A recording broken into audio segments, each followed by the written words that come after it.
So yeah, my name's Shaun Deller. I live up in Priest River. Grew up in Pennsylvania originally.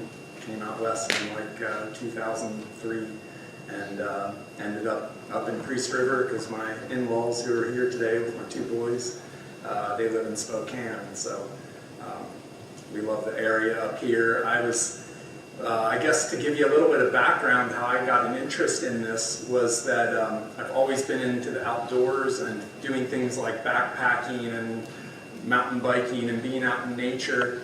And at some point I started to want to learn how to be out there and not rely on things in my backpack, but how you could feed yourself with what you hunted or gathered, how you would build shelter from natural materials, all of those survival skills. And through beginning to learn about that stuff, I got involved with a lot of people who do these primitive living skills gatherings around the country. Closest one that happens to us is up in Valley, Washington every spring.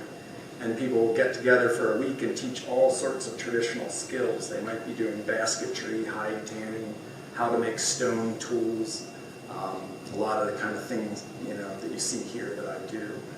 So my interest in that, though, was not to just do those crafts, but how to put them in the context of history, and specifically the history of the place where I live. And so that's what got me interested in the era of the fur trade. And when I was living down in Oregon at one point in my 20s and early 30s, I was involved with a group down there that would do living history events at a place called Shampooey State Park, where it was a Hudson's Bay place, a place where the people from Fort Vancouver that worked for Hudson's Bay Company would stop over there. And that when I moved to this area, then I got involved with a group that does living history at the Spokane House Interpretive Center in Riverside State Park. That's our kind of real site of interest here that we have within a 50-mile radius or so that gives us a real window into that time period, because there was a fur trade fort built there. And prior to that, it was a massive fishing village for the Spokane people at the junction of the Spokane and Little Spokane rivers. So it's a site of a lot of history, and there's a museum that's there, open in the summer months. And I got involved with a group called the Friends of Spokane House, and we would put on living history encampments every summer and do educational days for the local school kids. So wanting to learn more specifically about the fur trade that happened here early on, that's when I became aware of David Thompson.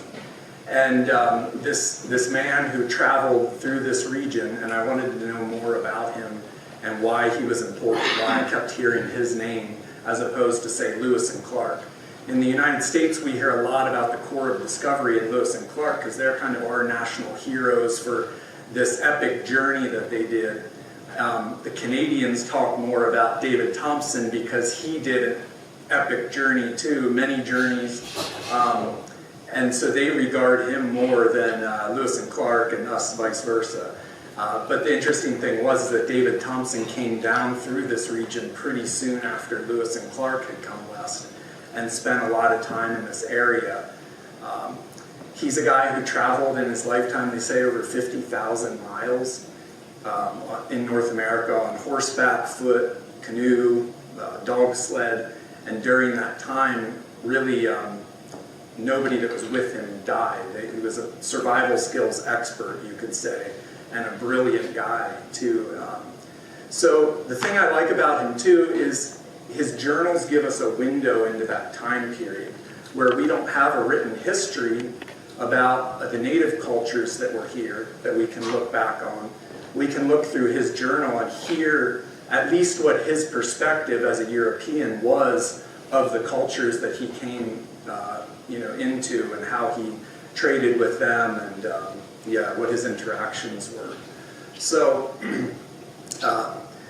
so to give you a little bit of background about the fur trade in general, before I kind of launch into more of Thompson and his travels into here, in just the history of the world, trade between cultures has been going on since the beginning of time, you could say. Different people have been trading with one another whether it's bringing things that occurred at the ocean, you know, shells and fish and things from the sea inland and trading that with the inland people.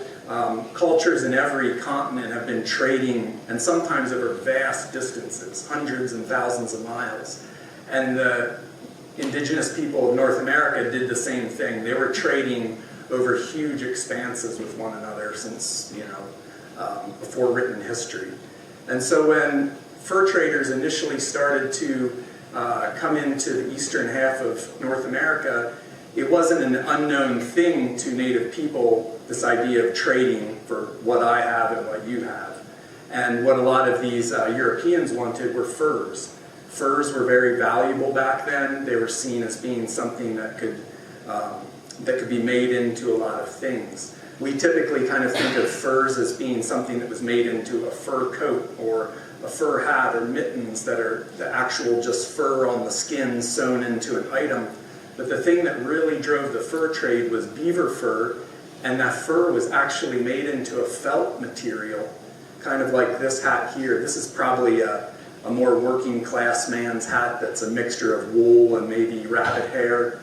And but the gentlemen in big cities like London, Paris, New York, it was very fashionable in the later 1700s and through the 1800s to have these black top hats of different kinds. In the colonial era, the tricorn style hats, those were often made, the really high class ones were made from beaver fur. The tall stovepipe hats, that was beaver fur. And there was a process by which people had learned in Europe to remove the fur from the beaver skin and felt that material into a really durable kind of felt like this. And then it would often be dyed black. Some of them were sometimes brown or other colors. So a lot of those hats from that time period were beaver fur. And even today, if you go buy one of the fancy Stetson hats at a Western store, it's also beaver fur. It's still used today. So that's what really drove a lot of this whole fur trade industry, was fashion and what was fashionable in the time period. So by 1670, there was the Hudson's Bay Company. Has everybody heard the name Hudson's Bay Company before? They're famous for these blankets, kind of like you see here, especially the multi-color striped ones a lot of people have.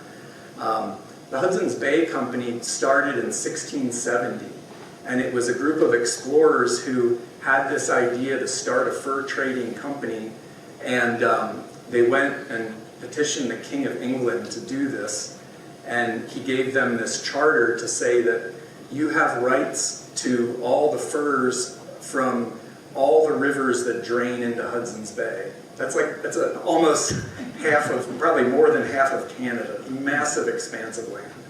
Today, that's a ridiculous notion to us that you can just say, this is your land, you can take what you want from it. Because back then, there were thousands of tribal people that also lived all around that watershed that considered that their territory and, their furs and everything. But Hudson's Bay, their notion was, if we come in here and we set up some trading posts on this bay, we'll wait for, in the springtime, we'll wait for the native people to come to us, bring us all their year's catch of furs, and other trade goods too. Sometimes this wasn't just furs, sometimes it was things like plants that were harvested, fish that were caught, things that could help supply food for the people at the trading post, the laboring class that worked there. Early on, the notion wasn't to send men out as trappers, like a lot of us are familiar with the Rocky Mountain fur trade, where these young American men would go out, do the trapping, bring the furs back. The idea was to build these fur trading posts and let the native people bring the furs to you. And then the incentive for them is you have these unique trade goods to trade for those furs. Things that were pretty unknown at that time period, like metal knives of different sorts. If you think about having, come from a culture that's only known stone and bone and antler as your cutting tools, a metal knife was pretty unique, kind of strange material. Like, this thing holds an edge really well, it's very durable, it's pretty lightweight for what it is. Metal axes also. A lot of the trade goods also kind of were to appeal to the native women things like sewing awls and needles, scissors, thimbles, a lot of that stuff, fabrics, you know, like these red and blue woolen fabrics, a lot of that stuff was to appeal to them because they did a lot of that labor that involved making the clothing for the family, processing the food, you know, so having a knife was pretty handy. And people didn't need this stuff because they had been surviving for thousands and thousands of years with stone, bone, antler, hides, you know, the things that they could find in nature. But you can imagine with coming in with some of these things that are brightly colored and unique, blue and red fabrics like this, it's pretty unique stuff. It's very vibrant. It's hard to obtain those colors in nature. Woolen material was very warm even when it got wet. And those materials were also, you know, things like glass in the form of beads. If you were used to shell and bone beads and stuff, well, these glass beads from Venice were pretty amazing. So even though people didn't necessarily need this stuff, it was novel and unique to them, and it was a sign of status in some cases. In some cases, it might have just been a utility thing of, geez, wouldn't it be great to cook in a brass or copper kettle like this?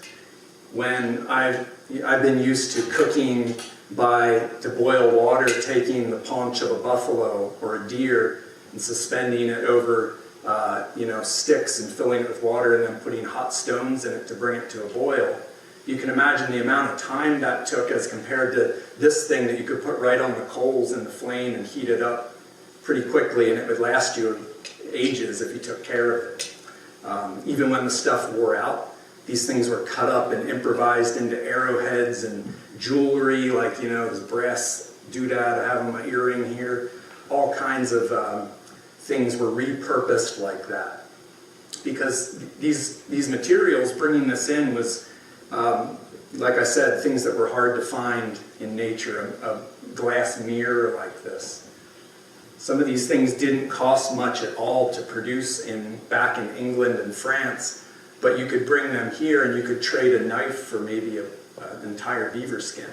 And that beaver skin had a greater value for that knife, so it was a good trade for the trader. They made out, and the native person looked at that and said, well, that's a pretty handy thing for me to have. That's a good deal. I'll take that.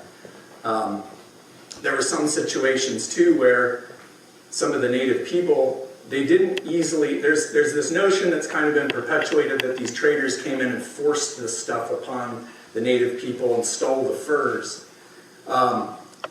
In a lot of these situations, the Indian people had the upper hand because they were a massive tribe, and these traders were coming in as sometimes like 6, 7, a dozen traders, you know, trader and a few, maybe an interpreter with him and some other trappers and hunters. So they were at the whim of what these, the native people were willing to trade for.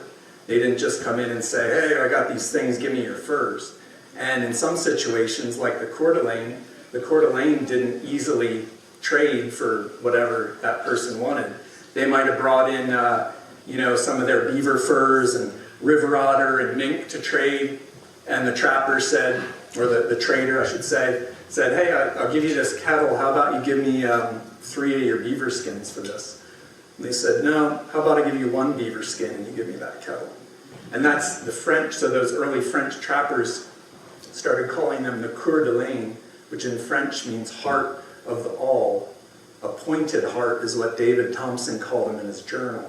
And that's a weird phrase to us today, but saying somebody had a pointed heart was saying they were shrewd, they weren't willing to give you what you wanted very easily. And so that's where that name came from. The penderet was another French name meaning pend is like pendulum or pendant, and oreille is ear in French. So the earring Indians, the ear pendants, because they were known for wearing these large shell earrings. A lot of French words for things. This whole region, if you were here back around 1809 when Thompson first came to Lake Pend d'Oreille, you would have primarily, among all the different native languages, you would have heard French being spoken among the trappers and traders. That was the language of the fur trade, essentially. And Thompson knew how to speak and write in French. He also knew some of the Indian sign language. There was a universal sign talk with hands that were used by all the tribal people, and then the traders learned that language too, so they could communicate if they didn't know the spoken language.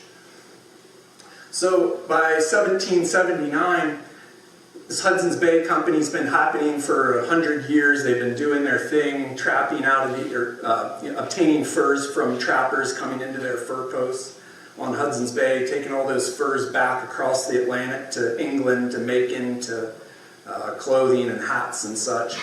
During that time, there starts to be all of these independent traders who instead say, you know what, I'm going to actually go 100 miles out into the wilderness in the middle of winter, and before this tribe of Indians comes in to trade with the Hudson's Bay, I'm going to bring trade goods to them and obtain their furs, and now I'm going to go make a profit.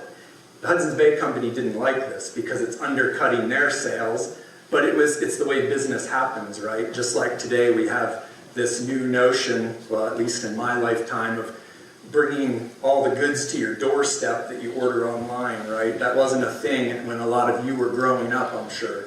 But this sort of competition was happening back then. And the Northwest Company formed from some of these independent traders. It was this group that got together and said, hey, what if we band together, start our own fur company to compete against Hudson's Bay, and instead of us staying on the bay waiting for the Indian people to come to us, we're going to go out there, far out sometimes. A lot of these guys would go maybe even thousands of miles up rivers into far-flung places of Canada and overwinter with the tribe, sometimes marry into the tribe, and obtain that trade. And by doing that, you can imagine the Hudson's Bay Company, or the Northwest Company, started to have a lot more of a respect among the indigenous people, because they're saying, well, these people are willing to come and be part of our culture and live like us. And a lot of these men who did this as their job, they were what back then was referred to as a mixed blood. That was what the terminology was. These were guys who were part French and part native. A lot of times their father might have been a Frenchman who maybe paddled canoes for the Hudson's Bay Co., or he was a trapper.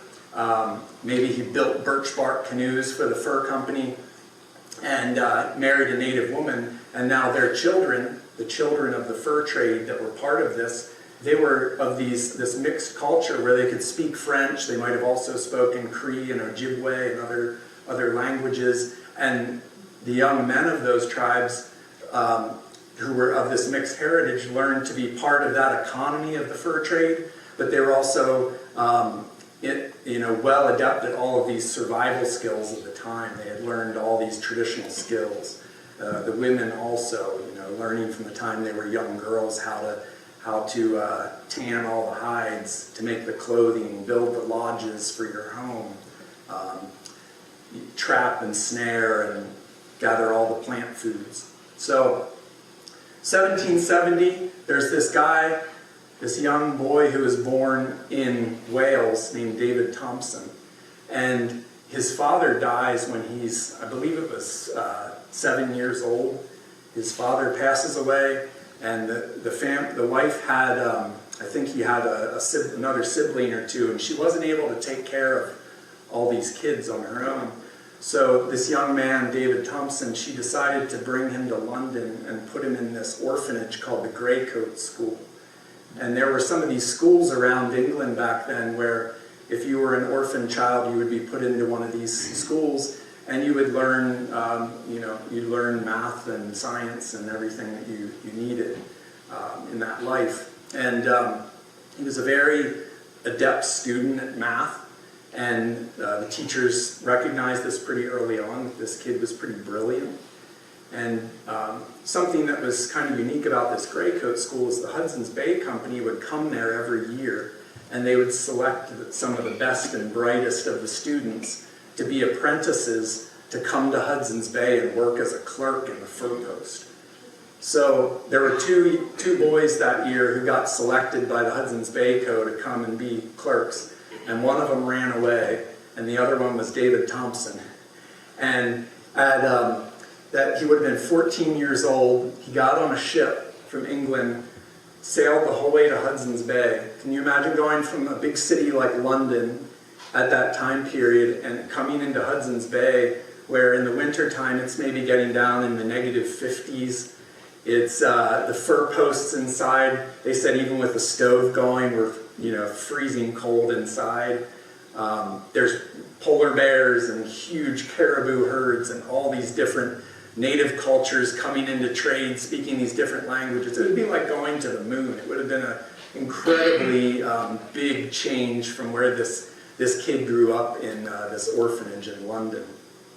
The funny thing is, he never went back. He spent the rest of his days in North America doing all of this traveling. So this young guy, David Thompson, ends up at one of these fur posts on Hudson's Bay. He has an apprenticeship for 7 years to be there and be part of the Hudson's Bay Company and work for them during that time period. And really, he has nowhere else to go. He can't decide to walk home if he got tired of it. So it was kind of I imagine that after the novelty of that wore off, it was a pretty mundane kind of job. It would be sitting in this little fur post all through the winter, trying to occupy your time when you weren't keeping track of the books of how many furs were traded for whatever goods. There was a lot of idle time.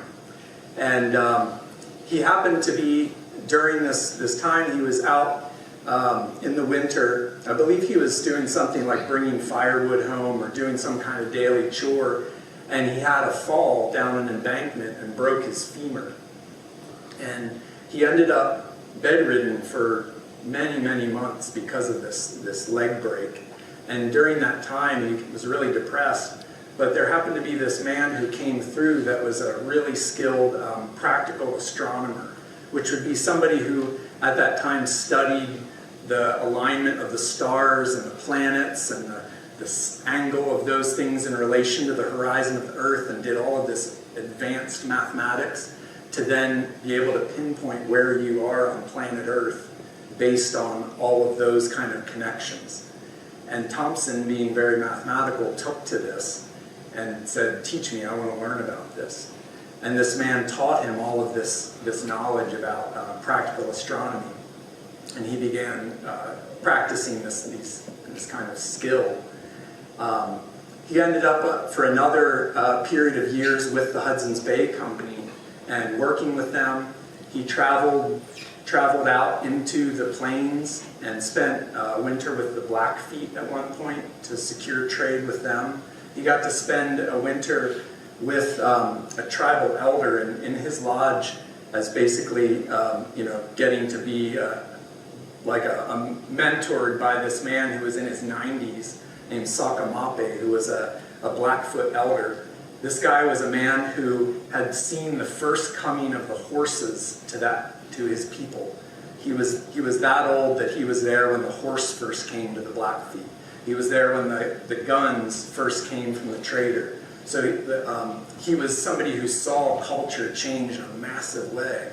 And Thompson was able to kind of hear stories from this guy around the campfire at night and learn about him and start to learn some of the Blackfoot language. Something I really respect about David Thompson is that he was somebody who, as a person who wanted to be able to travel vast distances and survive in the wilderness, he really wanted to learn from the native people and what their methods were to survive. He didn't see that stuff and say, well, I know better, I'm a mathematician, I grew up in one of the best schools. He instead was like, no, I need to learn how to do this.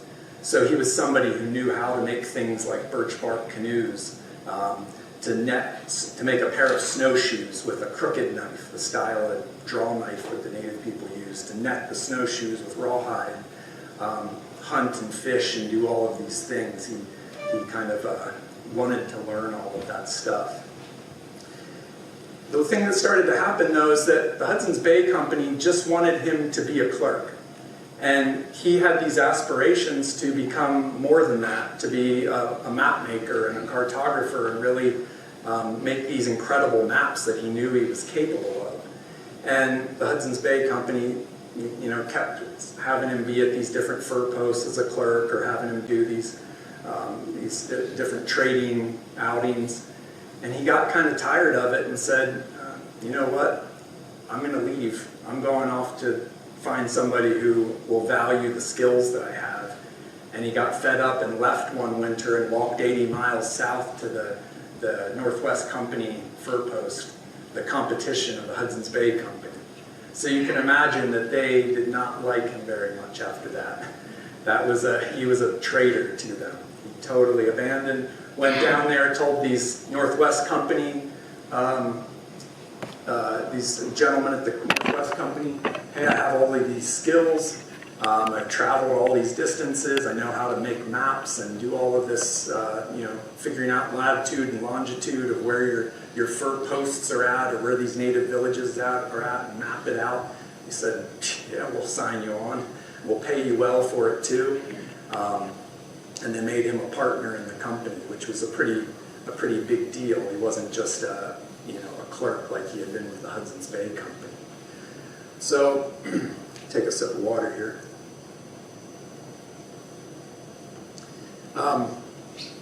One of his first assignments was to go and help map out the headwaters of the Missouri River, or the Mississippi River, up around the Great Lakes. And they wanted him to help map that better so they could establish a more definite boundary between Canada and the United States, because at that point the boundary line only went to Lake Superior there, and it was all disputed territory, whose land was the rest of it. So he spent quite a bit of time there, about a year, traveling all through that watershed and taking all these coordinates, writing all this stuff down, and making a map of that area that then they were able to use to decide that the border should be between from Lake Superior to the Lake of the Woods. And then from there later, that stuff was all figured out later on in time. So after that assignment, he spent time up at Rocky Mountain House in 1800. And he was noticing when he was at Rocky Mountain House, which was up on the North Saskatchewan River in Canada, that there were some of these Kootenai men, this tribe that we hear the name of Kootenai. They were up in Bonner's Ferry, what's today's Bonner's Ferry, going north on this side of the Rocky Mountains, way up into Canada. And some of these Kootenai men were crossing over the Rockies and coming to the Northwest Company men and saying, hey, we have furs, we have things to trade with you. Bring some of your people to us and bring some of your trade goods. We want to trade. Thompson wanted to do this, but he didn't know the best way to cross the Rockies there. And he started to try to find a way over. And there were several journeys where they tried to hire a guide. At one point they hired, I believe it was a Cree guide, who was they called him the Rook. And the Rook was going to guide them on this path through the Rockies. He said, oh yeah, follow me, I know the way there. And they got partway into the mountains, and he said, I don't know where I'm at. Sorry. And it was just like really hard going, really treacherous terrain. They're trying to bring pack animals and all this gear, and they just said, let's go back and try again. He ends up sending a couple guys to go then winter with the Kootenai people. And this was pretty common for the Northwest Company to do. They would send a man or sometimes a couple men to go to whatever tribe they were wanting to establish trade with and overwinter with them and basically secure the trade and make friendship with them and live among their people, with the idea that then this tribe would come and bring their goods to the Northwest Company post the next year. So he sends a few men to do that. These guys are supposed to come back in the spring of 1801 and bring a native guide from the Kootenai who's going to help them across. The problem is when they get out onto the North Saskatchewan, there's a tribe there called the Stoney Assiniboines, and one of their men who didn't like the Kootenai, they were enemies, I guess, murdered this guide. So again, their chances were shot at doing this. So some time passes, they kind of give up for a little while after this. And it isn't until about 1806 that Thompson starts to come up with some other plans of how he's going to do this. He hears about this pass called, today we call it Howell's Pass. It didn't have that name. It probably had a native name from the Kootenai people, which is today, if you were to go up to Banff National Park, along the Icefield Parkway and the, what do they call it, the Saskatchewan crossing there, I believe, there's actually a trailhead, and you can go about 20 miles to Howell's Pass. And that pass is a low spot in the Rockies there where you can then come down on the west side into the headwaters of the Columbia River, down to Lake Windermere and Columbia Lake. And Thompson has this plan to do this, but he knows that he can't just set out and go there. He has to kind of plan it in stages. So he sends a few different men over the pass the year before in 1806.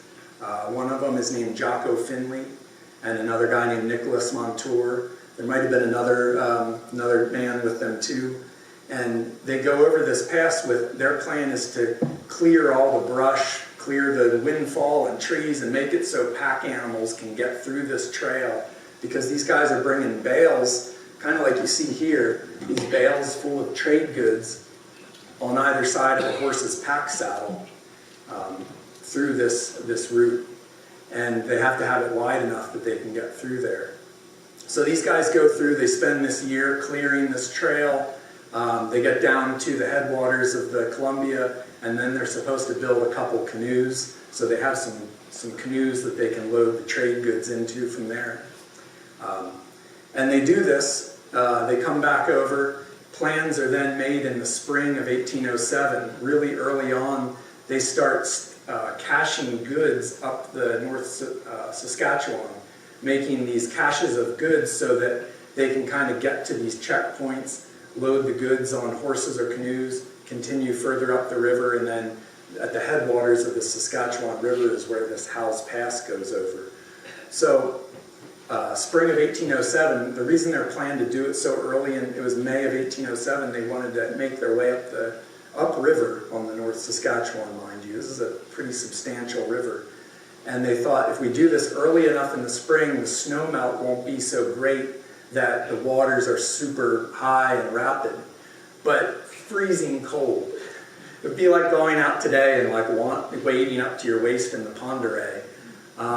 The men who were in the canoes with all the trade goods, these are big birch bark canoes, probably 25 feet long, filled with maybe 2 tons of gear in all these bales, and their role is to paddle these canoes up the river as far as they can, but when they reach rapids and places where they have to portage, they have to either get out, unload everything, carry it around on land, carry the boat, put it all back in, or they had to line haul the canoe, meaning they would get out, walk in the water, probably, up to their waist sometimes, pulling this canoe through the water upriver.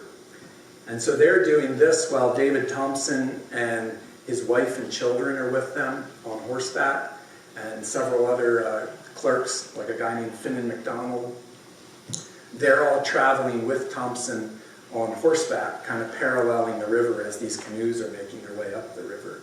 And they would meet at different points and different stages along the way. And they finally get up near the end of the headwaters of the North Saskatchewan there. And in mid-June, they finally go up this pass. Thompson and one of his other guys go up and scout the pass to make sure it's clear. It looks like it's good enough to pass. The snow is melted enough. And they go back and tell everybody, all right, it's time to do this. Load all the horses up. We're going up over. And so in June of 1807, they go up over Howell's Pass and start making their way down to the headwaters of the Columbia. The thing that happened, though, is they were up there, Thompson got really frustrated because this trail was not well cleared. He got really upset with this guy, Jocko Finley, who he had appointed to break the trail for them. He said there was just, trees everywhere and their horses can't get through. And he was saying that Jocko should lose, I think it was half a year's wages or something, and should get paid because he did such a poor job at this. So I had the unique opportunity 2 summers ago to go with my father-in-law here up to Howes Pass. He had been taking a class at the Spokane Community College about David Thompson with a historian named Don Popejoy. And some of the men in his class were getting together and said, hey, wouldn't it be cool if we made a trip up there and maybe we backpack up and camp out and see what this Howes Pass looks like today? And they start looking at the maps and learning about it, and they realize this is pretty rugged country, and it's about 20 miles in. And they said, well, all right, well, what if we find a horse packing guy? Maybe we can get an outfitter who can take us up there on horses. So they finally find somebody who's willing to do this, this horse packer out of Banff.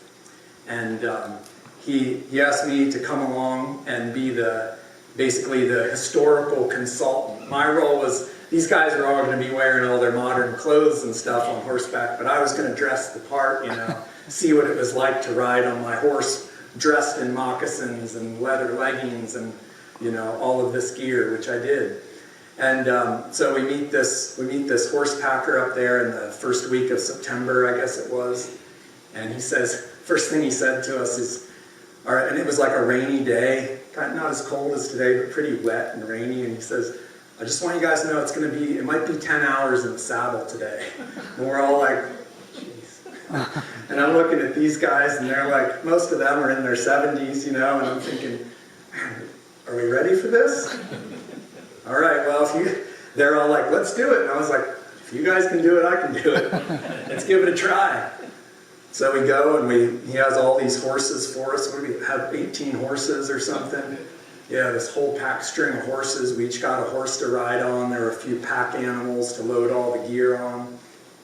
And I asked the outfitter, I said, do you mind if I ride in moccasins? He's like, that's not as safe. They don't have a heel on them, but if you're willing to do it, go for it. So we start out on this trail, and I was just like, man, I'm living the dream. This is awesome. I feel like I'm taken back in time on this horse. I'm seeing some of the same cliffs and all of this stuff Thompson would have seen. And this outfitter, he tells us, and we've been coming up here for the past couple weeks, going back in here with chainsaws, clearing brush. You wouldn't believe how many trees are down on this trail.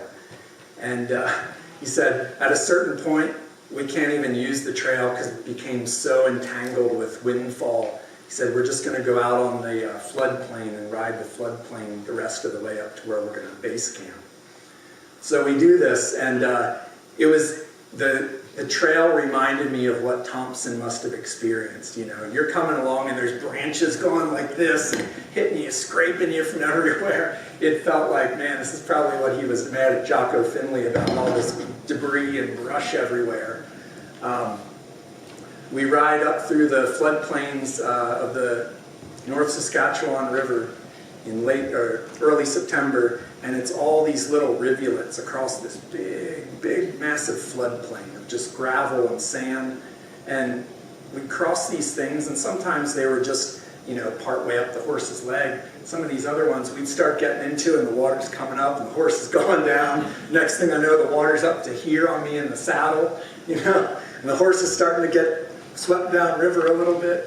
I think we counted 46 crossings of these, some deeper than others. And finally, it ended up not being 10 hours in the saddle, but we made it up to the base camp in 6 hours in the saddle. And it was pretty brutal. I'd never ridden a horse that kind of distance, and I got off and I'm like, oh. I know what people mean by saddle sore now.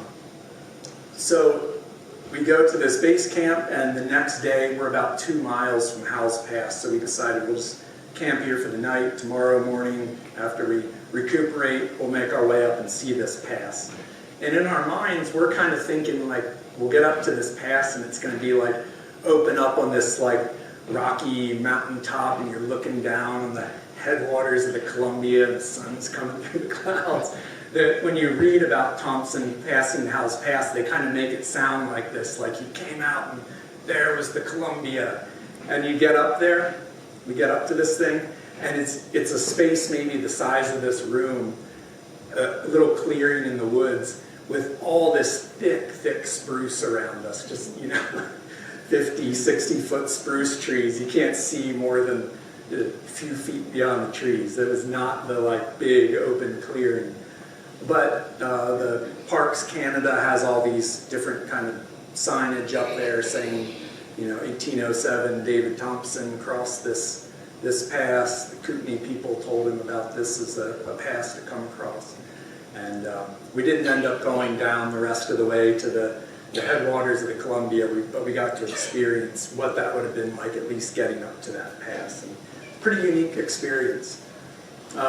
One of the other things that stood out to me too was I hardly saw any wildlife sign up there, or actual visual wildlife at all. On these floodplains, there's a lot of these sandy spots. You would think you'd be seeing tracks of stuff. So I'm on this horse thinking I'm going to see grizzly bear tracks, and maybe I'll see a bear. And seeing nothing, not even a deer. I think I saw coyote tracks one time on this 20-mile ride. That's so strange. We're way out here in the wilderness. Well, Thompson talked about they had a really hard time finding game on this trip. When they were crossing there in 1807, they were really hungry and they were eating up their provisions. When they got down to the headwaters of the Columbia, they were so starving after about a week, they found a dead horse that they speculated had died a day ago. And it was a wild horse. And they said, doesn't smell too bad, let's eat it. And he said they spent the rest of the night vomiting this up. And that wasn't the only time that happened. There were other times where they ate foul meat they found because they just couldn't find food. Another unique thing that happened on that trip was when they were really hungry too, they'd sometimes eat their dogs. And one of these, at one point they took one of these dogs that would also be carrying some of the gear, singed it over the fire like a pig and ate this thing. And one of these Frenchmen that was with him, he was known for being a really voracious eater, and he was just scarfing this dog meat down. A few days later, he has this sharp pain in his side, and he's telling Thompson, I can't work, I got these sharp pains in my side. And David Thompson has him lay down and look at him, and he pushes on his skin, and out of this welt on his skin, a porcupine quill comes point first from the inside out. And he says, what is this all about? And they thought about it, and they said, that dog we ate, that's that same one that was quilled by a porcupine several months ago. It probably had quills in its meat, and this guy scarfed the meat down, and the quill worked its way out through his insides out. He was fine after that, though. These are the kind of gems of history that you'll read about in Thompson's journal that are just really fascinating, because you'll page through many pages of his journal where it's just a fine day, cloudy weather, took coordinates for our trip today, and then you'll hit these other little gems where it's wow, that's really interesting.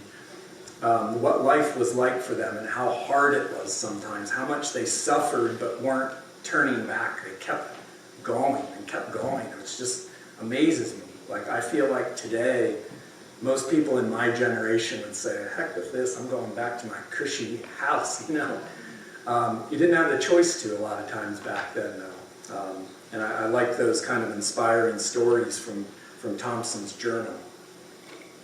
So they make it over 1807, down into the headwaters of the Columbia. They start building a trading post right away because they want to protect all these trade goods they have, because they also know that on the other side of the Rockies to the east, there's a few tribes over there that are very big and powerful. One of them is called the Blackfeet, another one called the Piegan. There was the Gros Ventre, which meant big bellies in French. And these were a group of tribes that were all kind of allied with one another. They had big numbers. They were tribes that had horses and firearms before any of the Kootenai or Kalispell or Spokane people did. So they kind of dominated all of that part of the eastern side of the Rockies. and clear down into, what's today like Thompson Falls area, Montana, they would come into, and sometimes even over across the Rockies into this, that is across the Rockies in Thompson Falls there. So the problem is that the Kootenai would sometimes go across the Rockies to go hunt buffalo. Sometimes the Kalispell people and the Flathead people would go try to hunt buffalo in that part of Montana. And they were considered enemies to the Piegan and the Blackfeet. And if you were found in their territory hunting what they considered their buffalo, they'd kill you and take everything you owned. And it happened on many, many instances. So because they had superior firepower, superior numbers, and what started to happen was a lot of these Kootenai people, Kalispell people, Spokane, they not only wanted some of these other trade goods that were just things that were unique and colorful or made life easier, but they wanted, a lot of the men wanted the firearms. The flintlock firearms were what they saw as being the thing that would be valuable to them. So Thompson was going to be bringing some of these with him to trade. Not huge amounts of these. There was probably a couple cases of them that he'd be bringing along to trade. And this would be what was called a Northwest trade gun. The style of gun is a smooth bore flintlock. They would have this brass serpent on the side plate here of the lock. They were some of the other distinct things about them. They had this really big trigger guard on them. They had a very large lock compared to like a Kentucky rifle or some of the other guns of the time period. And they came in like 3 standard sizes, a 42-inch barrel, a 36, and a 32. And they were a pretty cool thing to the native men. They wanted one of these, even though they had been hunting for eons with bows, spears, and were very competent at those. You could shoot off many more arrows before you could load and fire one of those things. If you had this plus a bow, though, you were a pretty big adversary in battle, because you could fire that gun off, then you could pull your bow out still and fire your bow off. And they made a big boom, they were kind of intimidating. So the Blackfeet had these, and the Piegan had these firearms early on. They were kind of the middlemen in this fur trade because they were obtaining a lot of these trade goods from the traders to the east and cutting off the tribes to the west who also wanted to acquire some of that stuff. So the Piegan and Blackfeet started to see Thompson as an adversary because he's going to be arming now their enemies by him coming across the Rockies and bringing firearms and also things like metal arrowheads. If you shot one of these warriors who had a buffalo rawhide shield with a standard like obsidian or stone point, they're often such a tough rawhide shield that it would shatter on the shield. But a musket ball would penetrate right through it. An iron arrowhead could penetrate right through that shield. So some of these things like really gave the upper hand in battle. And you could see why the Piegan would be upset about Thompson coming over here and supplying the Kootenai with those things. So they start building this trading post on the east side of those lakes up there, Lake Wandermere in Canada. And the Kootenai men come to them. They have this first little post, this log structure already made. Thompson's putting a door on it. They're going to put all their trade goods in there. And the men say, this isn't a great place to have this thing built. This is what we consider the war road of the Piegan. They come right up and down through here. You're putting yourself at danger having your stuff right in this spot. You'd be better off going across the lake to the other side. And so they consider their options, and they're like, oh yeah, I guess we should scrap this plan.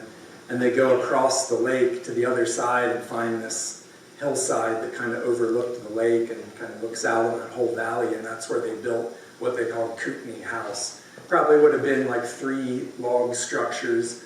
One was to store the trade goods and furs in, one for Thompson and any of the other kind of the gentlemen of the fur trade, the guys who were more the upper class members of the trade. And then the trappers would often be, the hunters, and guys who were the canoe paddlers would just sleep outdoors. So they build this fort, they do some trade with the Kootenai. Thompson wants to start finding his way down into this region because he knows there's also tribes down here that would be likely willing to trade furs.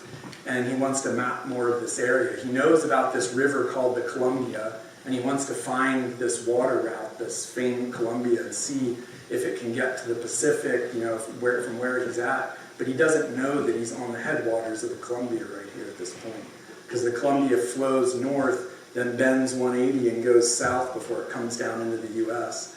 And he gets a guide to take him down across a portage from these lakes to Kootenai River. There's this unique spot there where just a couple miles between this Columbia Lake and south of that is the Kootenai River flowing past. There's just a couple mile portage that will take you right to the river from these lakes.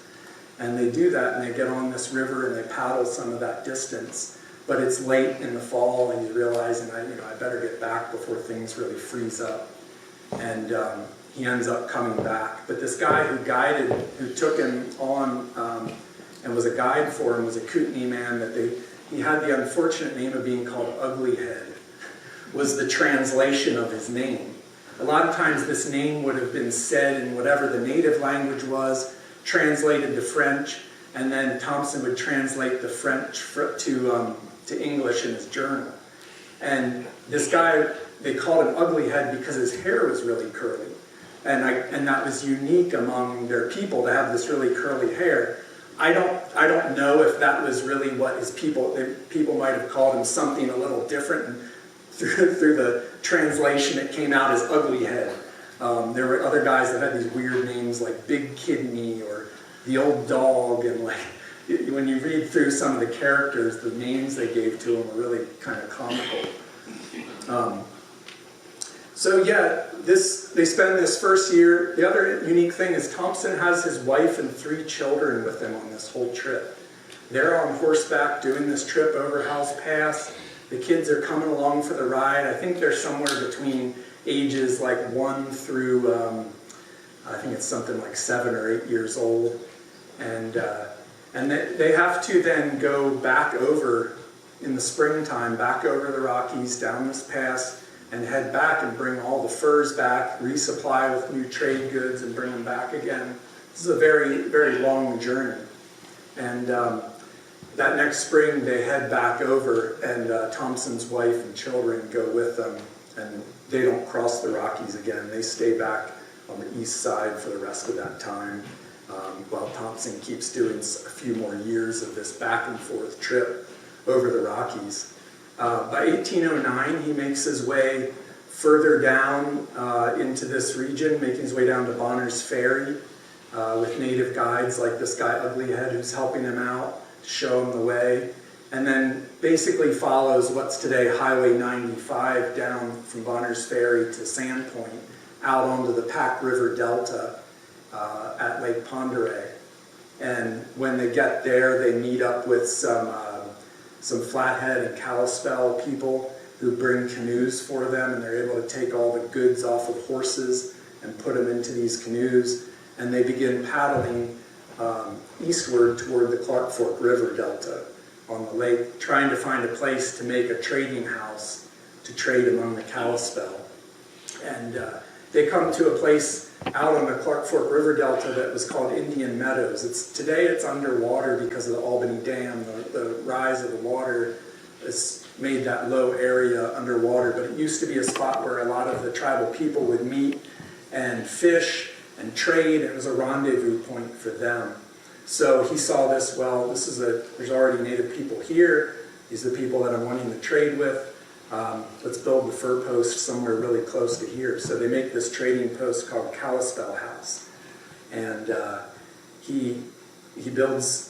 well, I shouldn't say Thompson builds this. Usually in these situations, he's telling his laborers, you build this, I'm going to be over here taking my coordinates, figuring out what latitude and longitude we're at, keeping the books, all this kind of, book work and things of that nature. But he also is he's skilled in helping out with a lot of these crafts also. So they build Kalispel House and begin trading with the Kalispel people. Pretty soon after that, he sends some of his guys further up the Clark Fork River to what is Thompson Falls, Montana today, and builds Salish House.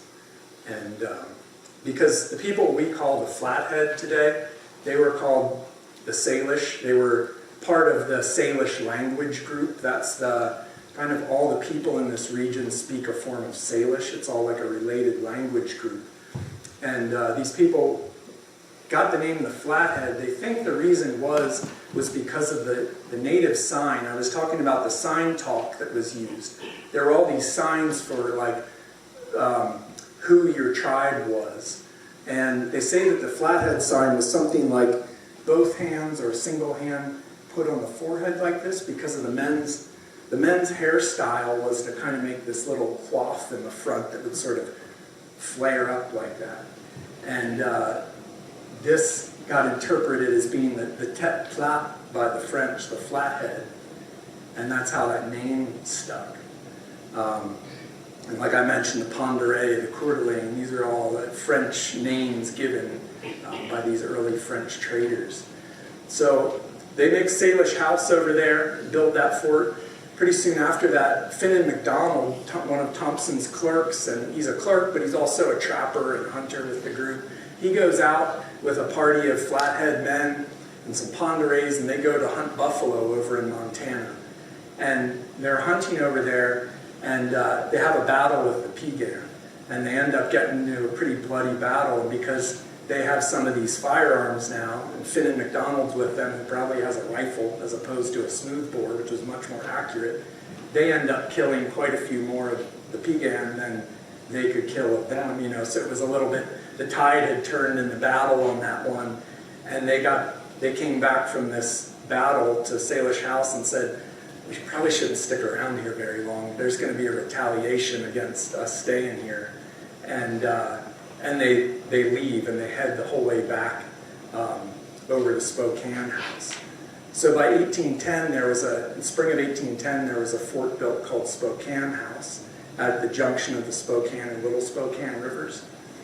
Spokane House was built by this guy, Jocko Finley, who was Thompson's guy who was supposed to blaze the trail over Howell's Pass. He and Thompson ended up making friendly with each other after that whole dispute of him not clearing the trail well enough. But he sends Jocko there to build this Spokane House trading fort, and that would have been right at the junction of those rivers where there was a large fishing village.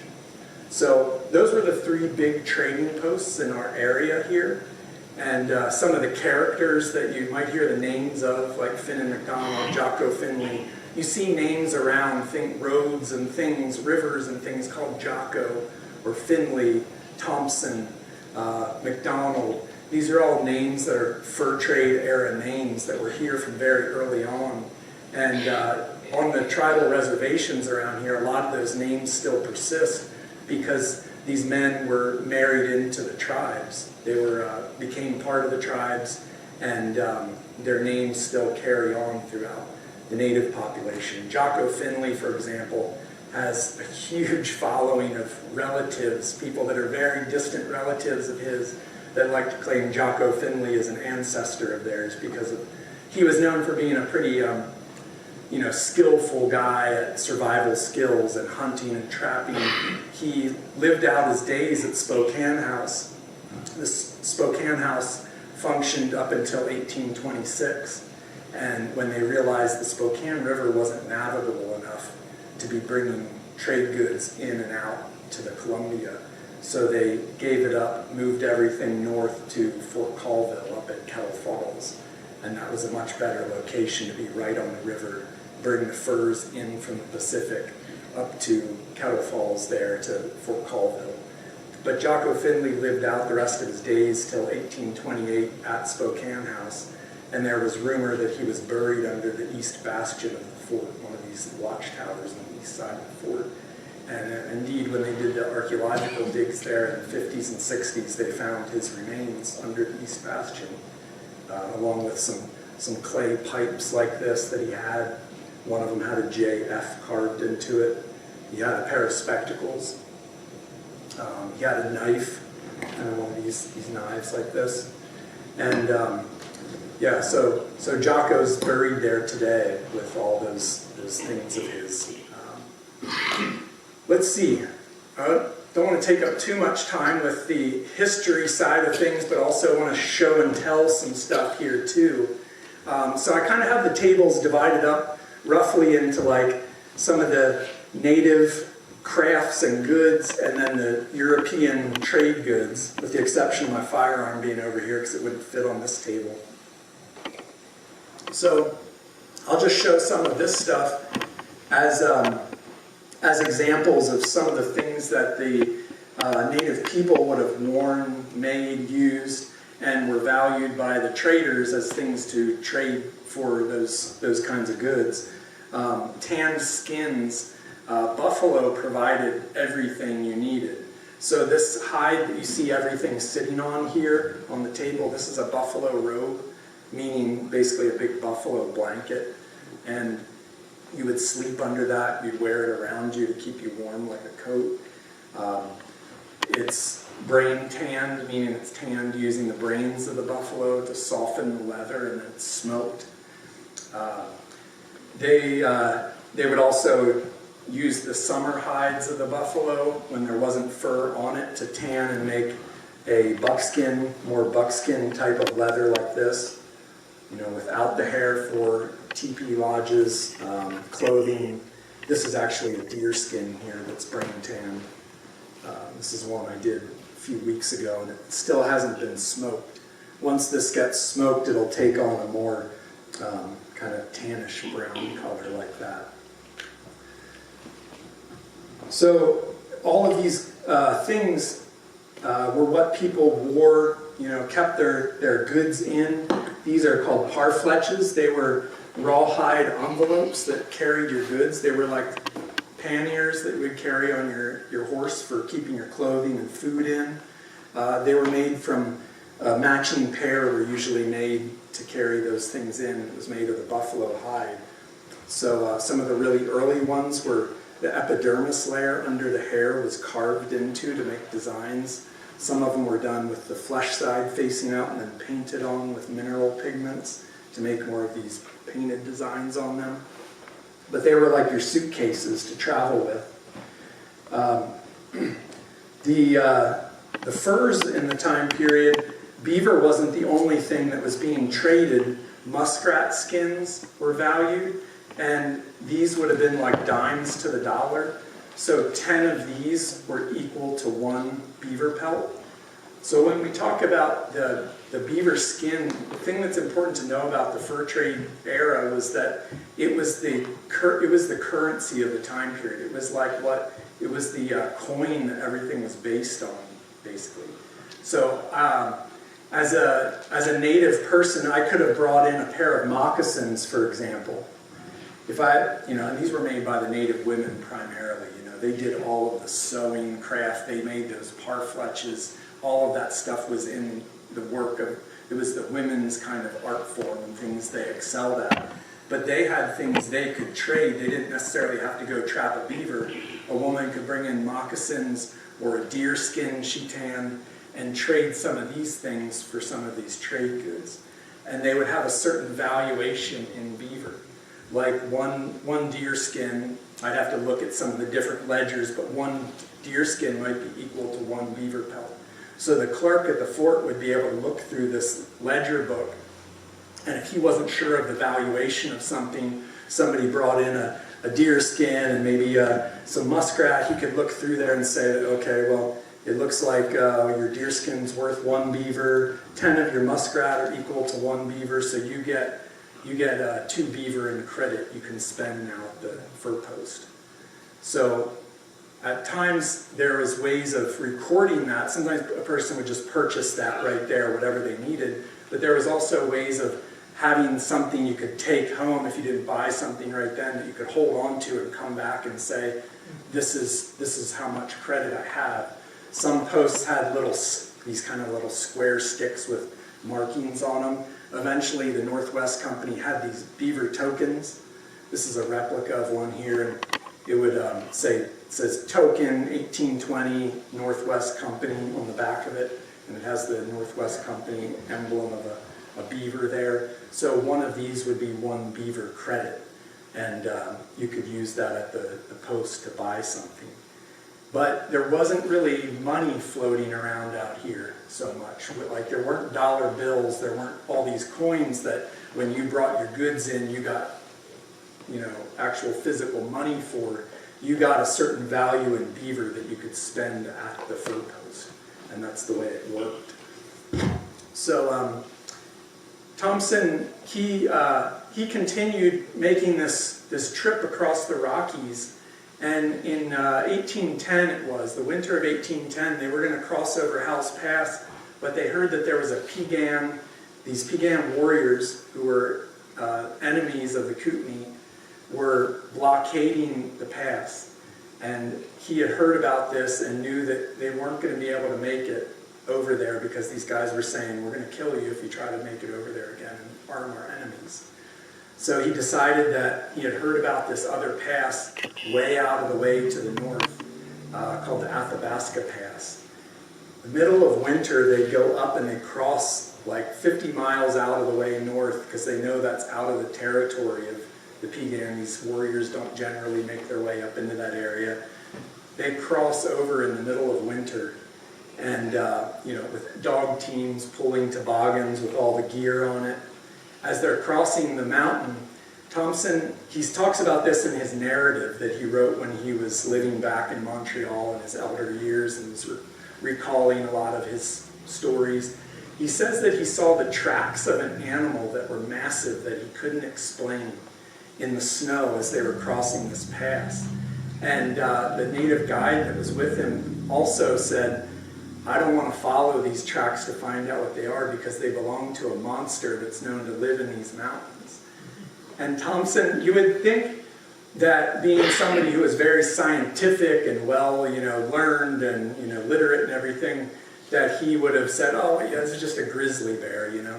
But he said in his memoirs that looking back, he still could not figure out what those tracks were from. So that's kind of, a lot of people like to cite that as one of the earliest accounts of a Sasquatch being in the Rocky Mountains. So another one of those little gems that comes out of Thompson's journals that was kind of fascinating.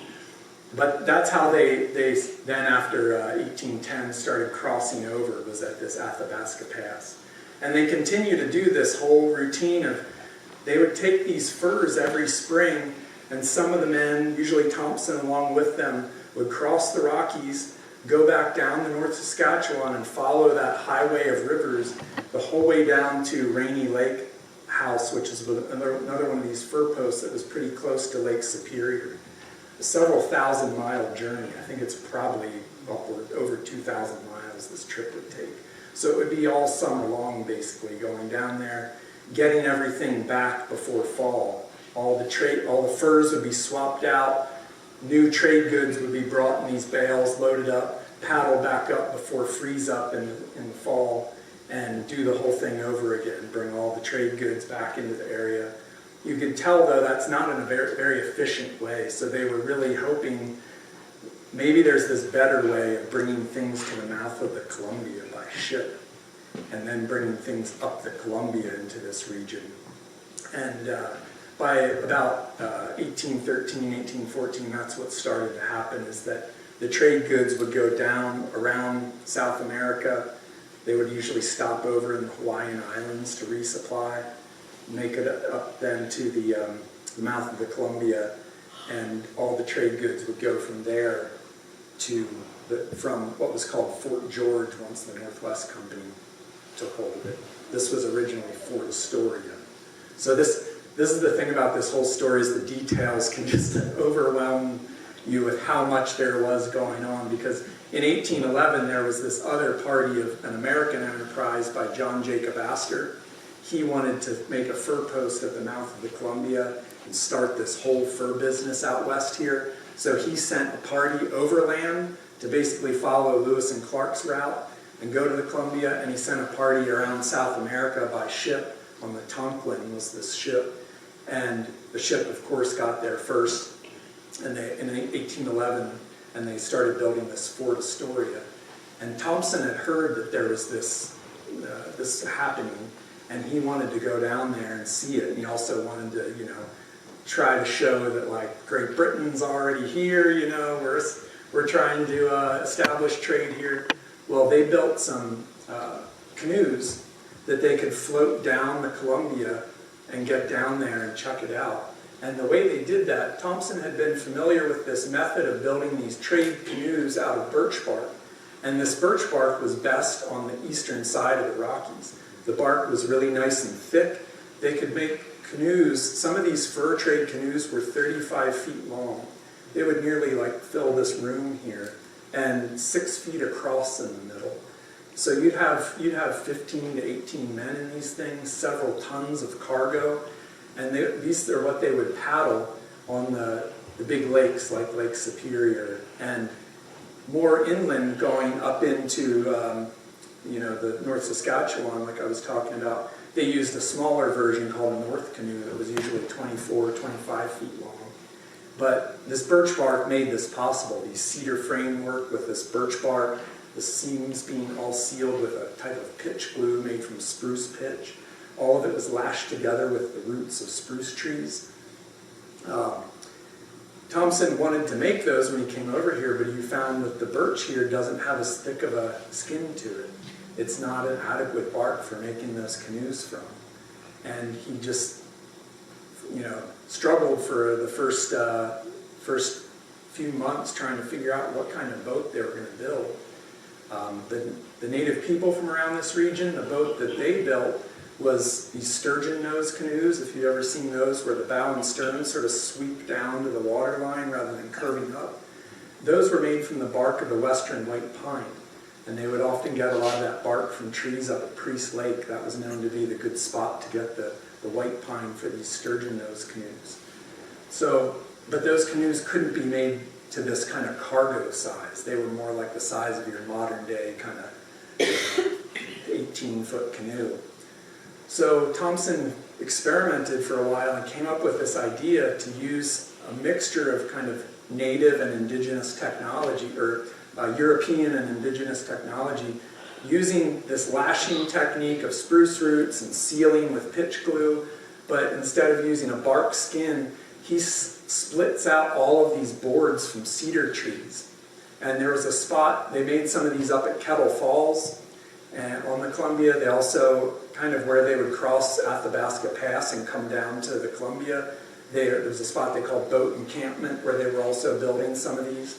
And they would make these big canoes by splitting out these 7 or 8 foot plank, 7 or 8 inch planks by, probably 25 foot long cedar, and then doing more of a European, like clinker built kind of boat where the planks layer against one another like this and they overlap.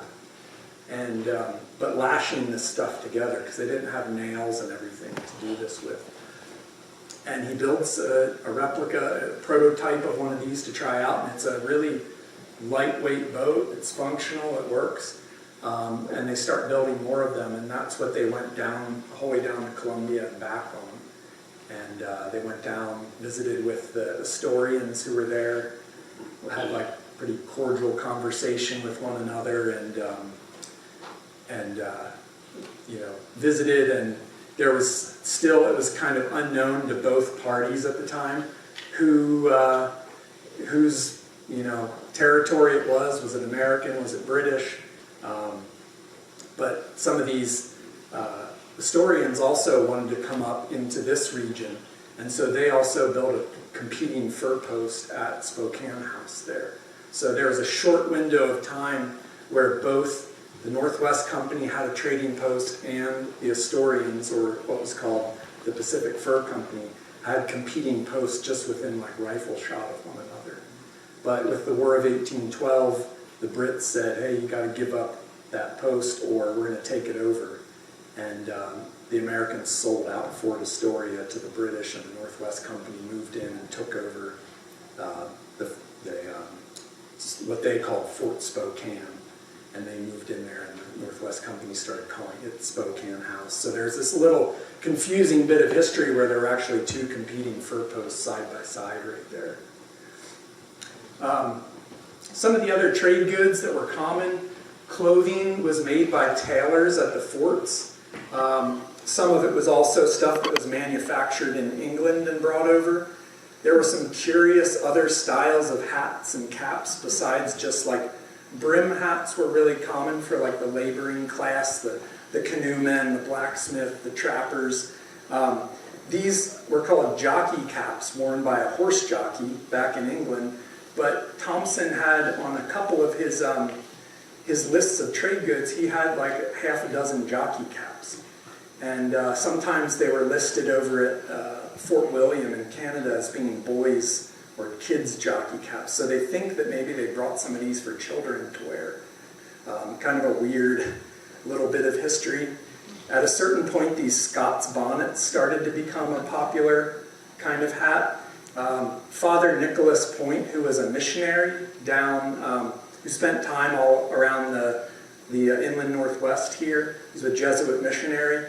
He had been down at, I'm forgetting on the mission name down here, below Coeur d'Alene. Cataldo, thank you.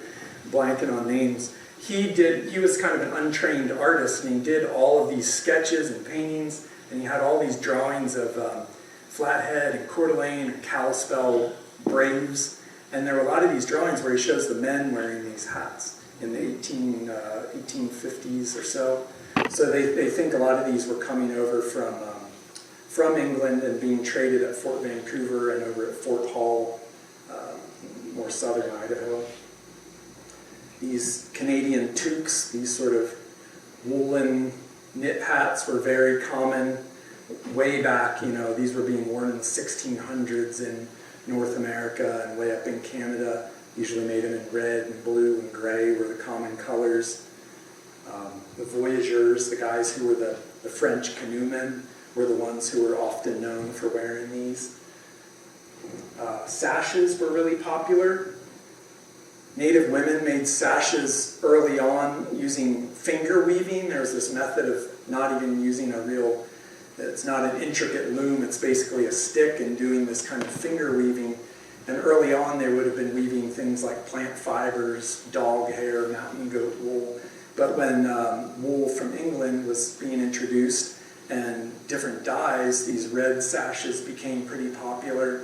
There were also some that were multicolored that were really popular coming out of like the Montreal area. Red and blue were super common colors, and I think probably because they're bright and unique colors compared to just like a brown or a green, but they're also symbolic colors because they're the color of blood. If you're a person who's kind of grown up only in the wilderness and been familiar with wearing things that are brown and these more muted colors, and you see something that bright, it's like, man, that's the color of the blood in my veins. It's the color of blood when it comes out of an animal or a person. It's kind of, they're very symbolic, bright colors. Same with the beads, beads offered those kind of unique, bright colors. Some of the other things that were really common trade items were wool blankets like this, especially these all-white ones with a big blue bar on either end. And there's kind of a misnomer that you can see on here. There's these little marks. They call these points. And, they're sometimes referred to as a point blanket or a trade blanket. This is a 4-point. And those just designated the size of the blanket. These would have been made in woolen mills back in England.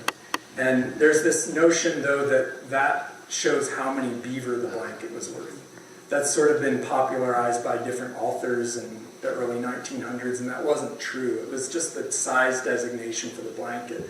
So back then, the common sizes were like there were 1 points, 2 points, 2.5s, 3s, 3.5 points.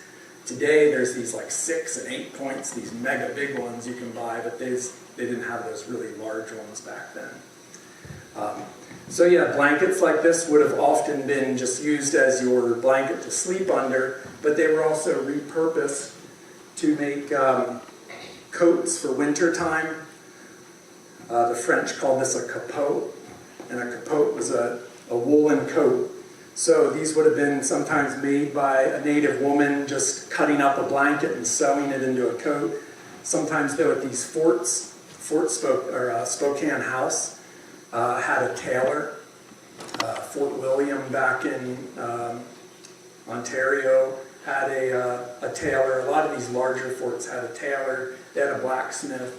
They had carpenters. They had people there that could make some of the goods. You know, the blacksmith could be hammering out trade axes or ice chisels or fixing traps. If a trapper brought in his traps and they got, you know, a spring broke and it needed repaired, the blacksmith could repair it. So I guess that kind of brings up another point I should mention is that, like I said early on in this trade, the idea was to build a post, have the Indians come to you with their furs, and you would provide trade goods for them. But what started to happen is there started to be more of these free agents, these guys who wanted to go out and just be trappers themselves. And a lot of these guys in this area were men who had come over here as a engagé, which meant in French an engaged man, somebody who was under contract with the Northwest Company or the Hudson's Bay Company for a period of usually 3 years. And their job might have been to paddle the canoe for David Thompson, haul the goods, do all that heavy lifting. But once they got here and spent some time, their engagement was up with the company. A lot of them married into the tribes, decided to just stay here and live with their wives' people, wherever that might have been. And their occupation then was to just go out and hunt and trap, and then they would bring in their own furs to trade at the trading post. And so they were called a Jean Libre, which meant a free man in French, or sometimes we call them in English a free trapper or a free hunter, because they had given up that engagement with the company and they were on their own hook to trap and try to earn their own living. The curious thing about a lot of these guys who worked for Thompson and with the Northwest Company, also with the Pacific Fur Company, those guys who were called the Astorians, they were from this whole mix of cultures. There was a lot of Iroquois men. Iroquois are from way back in New York State. A lot of those guys grew up in the fur trade in the 1600s. Their grandfather was probably a canoe man or a trapper, and their dad was, and they became the same. And so they came out west here with the Northwest Company, slowly probably made their way across northern Canada. And they were French-speaking, but they also had this mixture of their own kind of Iroquois culture. And a lot of them were Catholic or had been introduced to the Christian religion. And so they were the first people that brought Christianity here, and kind of before the missionaries ever came here, they were the ones who introduced that notion of this new religion to the Salish people in this region.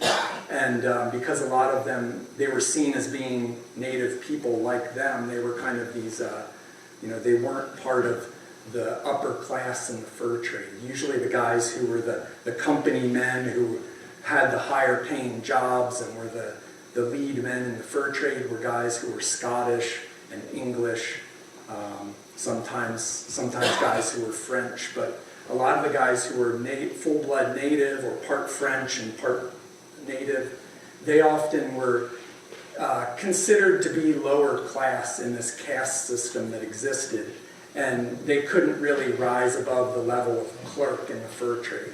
Like Jocko Finley, for example, he was kind of a unique example of somebody who was part Scottish but also part Cree Indian.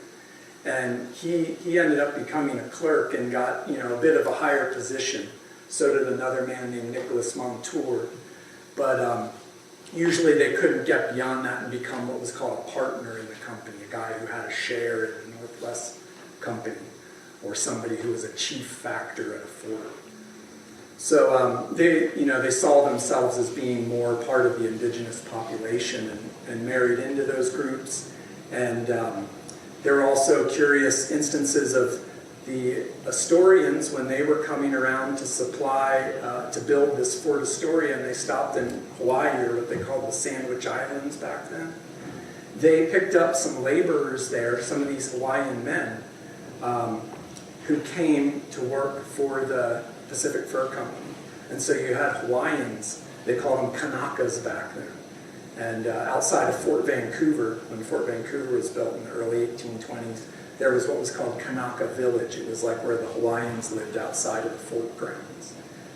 That's why you have some of these names in Oregon, like the Oahe River and stuff. It's Hawaiian is what they're basically saying. There's a kind of funny story where when Thompson made that canoe trip down to the mouth of the Columbia and was interacting with the Pacific Fur Company men, he had one of these guys, these Frenchmen with him, and he didn't like the guy. He just thought the guy was lazy and didn't work very hard and complained a lot. But he met this Hawaiian man that they called Cox, C-O-X. They called him that because they couldn't pronounce his Hawaiian name, and they knew some other Englishman named Cox that he kind of looked like. So they just said, well, we'll call him Cox. Anyway, Thompson really liked this Hawaiian guy, and he said, this guy's strong, he works hard. He traded his French-Canadian laborer for the Hawaiian guy and said, hey, you guys want to trade? I'll take the Hawaiian guy with me and you guys take this guy. I don't know if he told them the truth, that he thought his own guy was kind of a lazy guy, but he ended up bringing this Hawaiian man with him and like really respected him and thought he was a hard worker. And so there's this real mixture of cultures happening back then.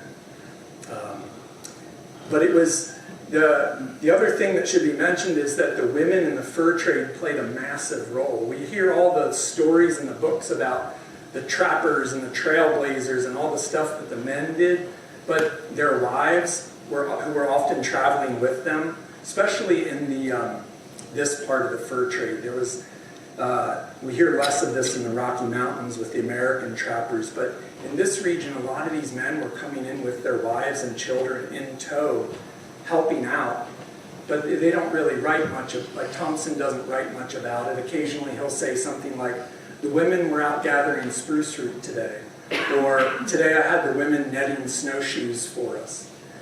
So they were doing all these really important tasks that needed to happen so that this whole,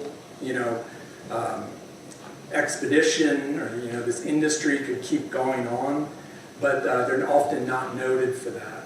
And they did a vast amount of the work. In the native society, the women played the role of, taking care of the children, cooking all the food, sewing all the clothing, building the teepee, like going out and foraging, hunting. They would snare small game and fish and do all of this stuff. And the men's role was often to hunt and, try to steal horses from other tribes or, fight off an enemy attack. So women had a massive role to play in all of this. And they were also, because out in this time period in the early 1800s, there were no white women from European kind of society out here. It was all native women that either came here from the Great Lakes region with their husband, or they were women from the tribes out here.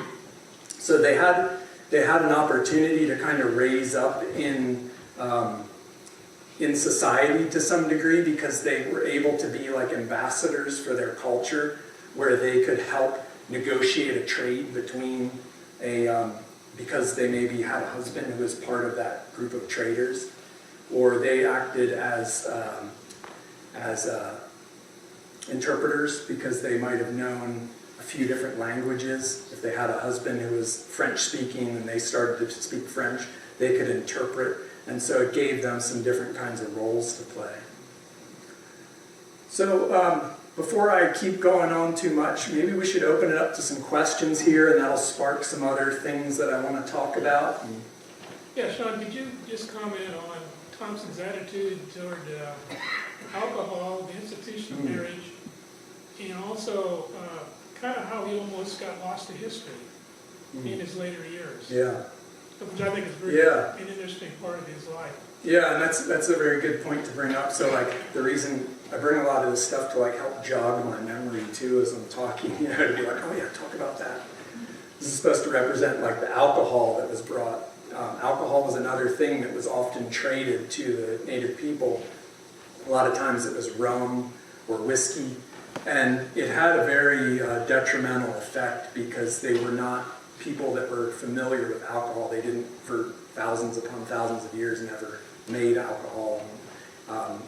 In a lot of situations, it really harmed their society when alcohol was brought in.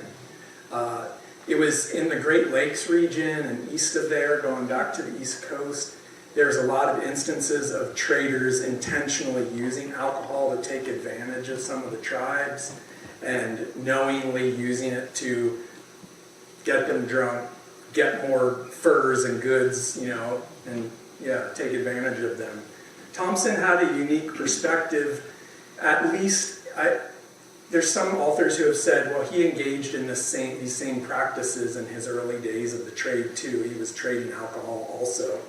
But he talked about at one point being made to bring alcohol, I guess that was over across Howes Pass, I think, and the fur company was saying, yeah, you have this many barrels of rum, you have to bring it with you. And he said that he intentionally put it on his most unruly horse because he knew that horse would dash it to pieces against the trees and rocks, and he'd be like, oh, sorry, the alcohol poured out, I don't have any.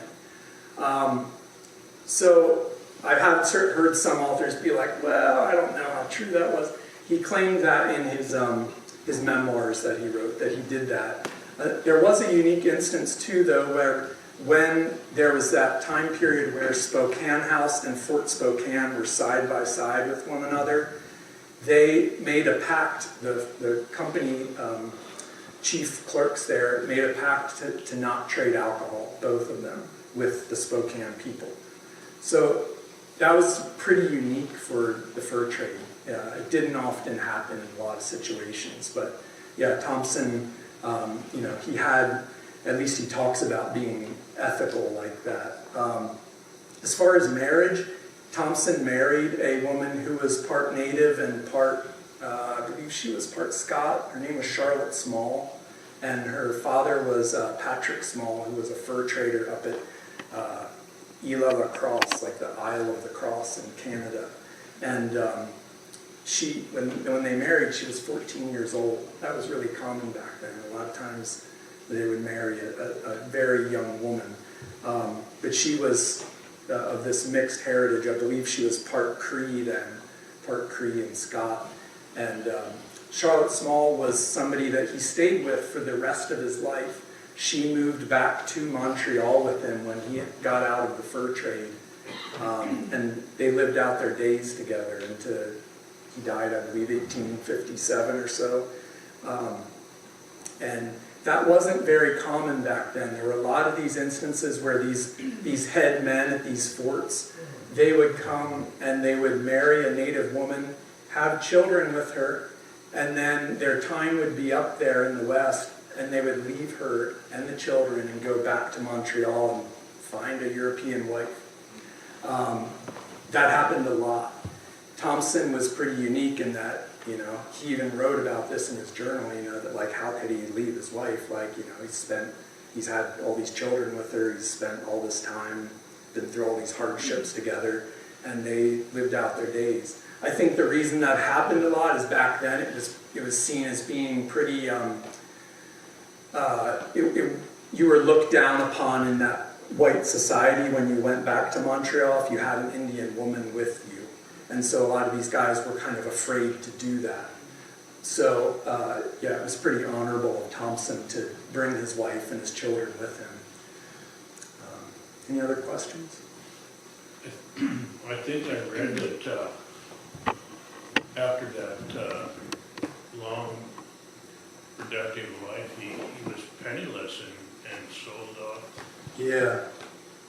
Yeah, he when he left the mountains, I believe around 1813 is when he was last over here and made his way back and never returned back across the Rockies.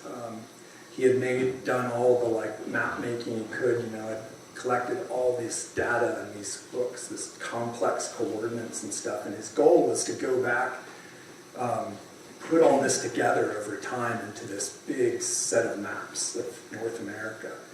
So during that time, though, he was pretty successful at first with getting a farm for himself and starting to purchase some pieces of land, and he would go off sometimes on these surveying jobs to make some extra money and go survey certain regions for the government. But he just made some bad business decisions. There were some people that didn't pay him back when he loaned them money. There's a great book by an author named Darcy Janesh, and it's called Epic Wanderer. And that it talks about his whole life, but it recounts a lot of, it's one of the books that talks about Thompson's later years pretty in depth. But he lived out those days in Montreal, eventually became pretty impoverished. They think one of the reasons was because the Hudson's Bay Company didn't like how he left them. They weren't willing to, give him a pension or help him out or, give him any kind of credit. And he just kind of died in obscurity. He started to go blind in his later years. Probably, I've heard it speculated, probably because a lot of this taking coordinates and looking at these stars and writing all this down, he was doing all this by candlelight at nighttime, with a little desk like out there in the wilderness, looking up and looking down at his candle, recording all this stuff. Like, he strained his eyes pretty tremendously doing all that work. A lot of his children lived with him in his later years.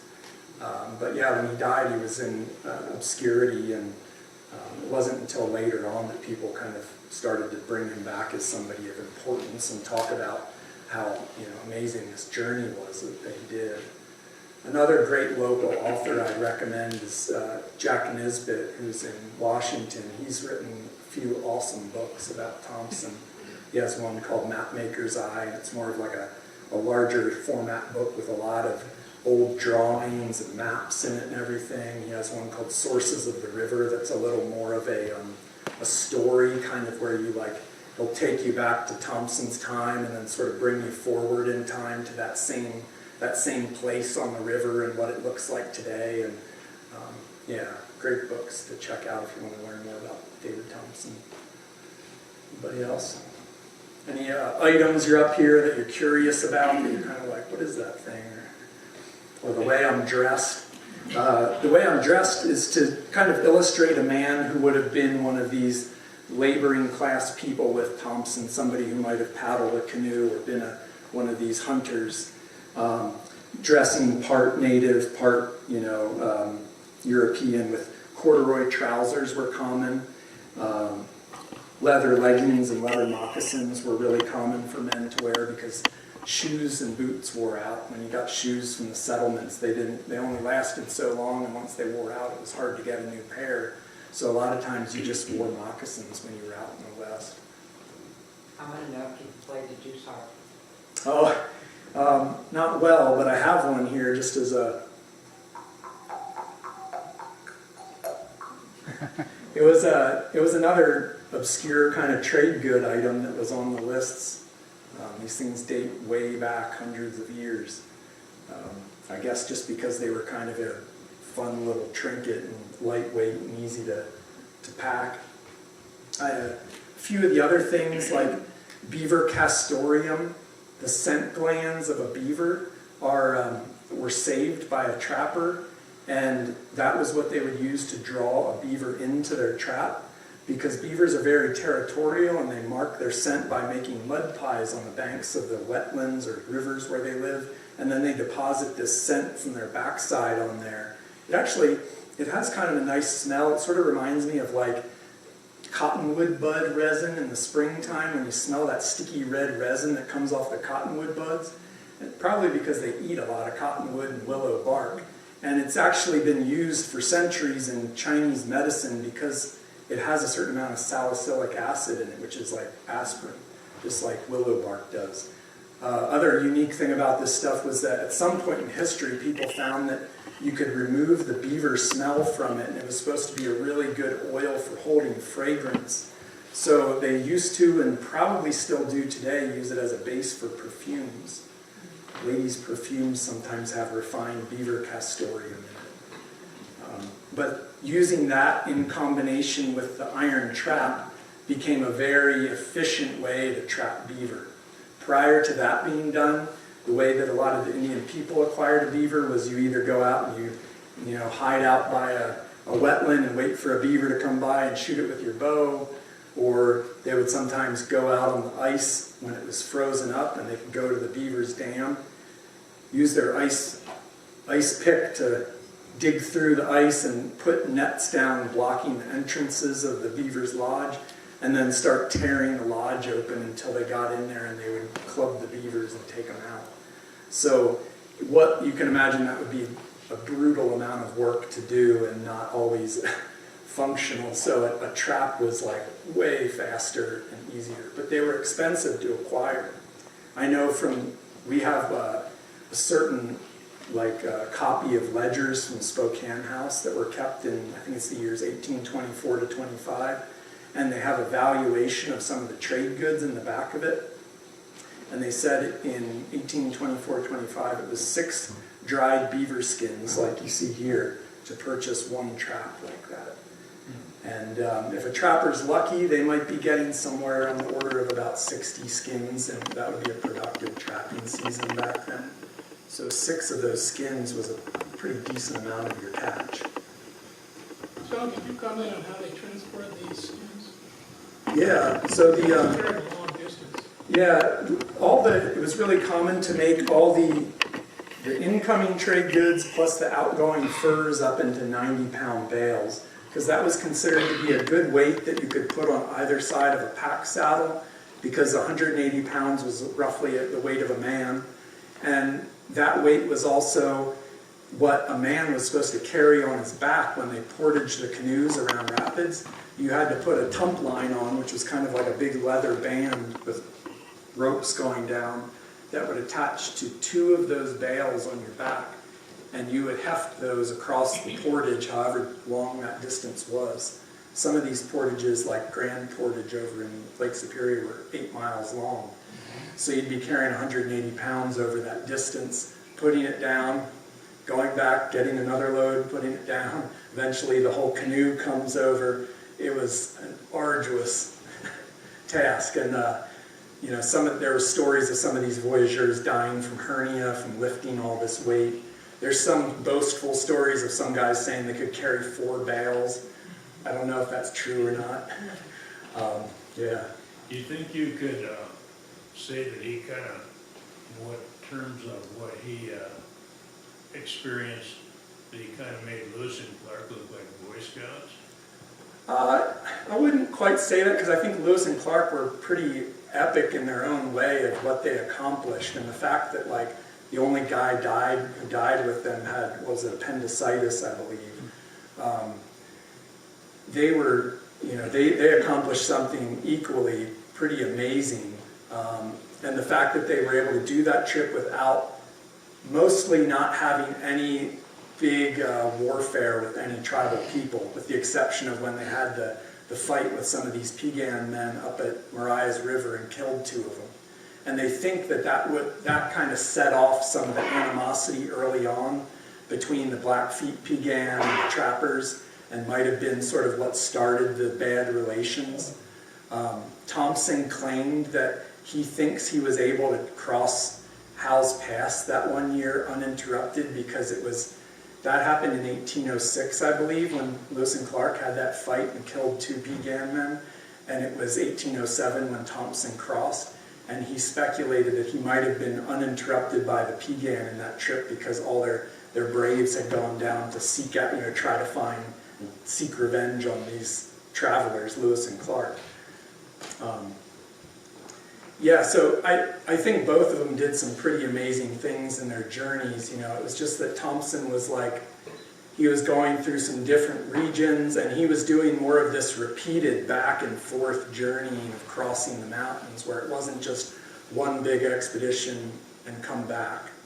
But Lewis and Clark were acquiring plant knowledge, all these specimens of plants and animal furs and these things kind of for scientists to study that they would bring back. Whereas Thompson was doing not as much of that, but mostly just recording data that he could assemble into this, map of the West, which he eventually did. He made this whole map that the original, I believe, hangs in a big library in Toronto behind glass today. But I had the good fortune of going to Fort William a couple summers ago, which is over on Thunder Bay in Ontario. And Fort William, if you ever get a chance to go there, it is amazing. It is almost like a Williamsburg sort of thing, where it's just a sprawling recreation of this fort that covers acres, where every building is built exactly like it would have been in the early 1800s. And inside the Great Hall, which was where the chief factor would have lived and held his dinners for the gentlemen and everything, they have a copy of Thompson's map, because originally that map, when it was finished by Thompson, it hung there in the Great Hall. So they have an artist actually recreate